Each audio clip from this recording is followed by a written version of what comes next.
രുദ്രുവിന്റെ second vaccination കഴിഞ്ഞ് അമ്മാമ്മനെയും മോനെയും വീട്ടിലാക്കിയിട്ട് ഞാനും അച്ഛനും കൂടിയിട്ട് നേരെ പോകുന്നത് അവന്റെ നെയിമിംഗ് സെറിമണിക്കുള്ള ബോർഡ് തയ്യാറാക്കാനാണ്. അന്നത്തെ ഒരു കണ്ടീഷനിൽ ഒന്നും ചെയ്യണ്ടെന്ന് വിചാരിച്ചിരുന്ന ഞാൻ പേരിടലിന് 2 ദിവസം മുമ്പാണ് കുറെ ചിന്തിച്ച് സ്വന്തമായിട്ടൊരു പ്ലാൻ തയ്യാറാക്കിയിട്ട് ഇങ്ങനെ ഒരു നെയിമിംഗ് സെറിമണി ബോർഡ് തയ്യാറാക്കിയെടുത്തത്. അതിനു മുമ്പ് വരെ ഉണ്ടാക്കണോ വേണ്ടോ എന്നുള്ള 2 മനസ്സായിട്ടാണ് ഞാൻ നിൽക്കുന്നുണ്ടായിരുന്നത്. അഥവാ ഉണ്ടാക്കിയില്ലെങ്കിൽ അത് പിന്നീട് എനിക്കൊരു കുറ്റബോധമായിട്ട് മാറും. ഒന്നുമില്ലെങ്കിലും അവൻ വലുതാവുമ്പോ എന്നോട് ചോദിച്ചാലോ അമ്മ എല്ലാവർക്കും ഉണ്ടാക്കി കൊടുത്തിട്ട് എനിക്ക് മാത്രം ഉണ്ടാക്കിയില്ലേന്ന്. ഇപ്പൊ മോനെ വിട്ടിട്ട് കൂടുതൽ സമയമൊന്നും മാറി നിൽക്കാൻ പറ്റില്ലാത്തതുകൊണ്ട് വേഗം പോയിട്ട് വേഗം വരാന്നുള്ളൊരു പ്ലാനോട് കൂടിയിട്ടാണ് ഞാനും അച്ഛനും കൂടിയിട്ട് ഇറങ്ങിയത്.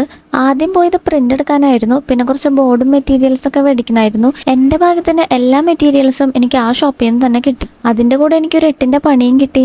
ഞാൻ ആദ്യം പ്രിന്റ് എടുക്കാൻ കൊടുത്തത് ഞാൻ കൊടുത്ത അതേ കളറിലല്ലായിരുന്നു വന്നിട്ടുണ്ടായിരുന്നത്. ഞാൻ കൊടുത്ത പർപ്പിൾ ഷെയ്ഡ് അവർ പ്രിന്റ് ചെയ്ത് വന്നപ്പോൾ ഒരു ബ്ലൂ ഷെയ്ഡായി മാറിയിട്ടുണ്ടായിരുന്നു. പിന്നെ അത് രണ്ടാമത് പ്രിന്റ് എടുക്കാനൊക്കെ ആയിട്ട് അത്രയും സമയം കൂടി ഞാൻ അവിടെ വെയിറ്റ് ചെയ്തിരിക്കേണ്ടി വന്നു.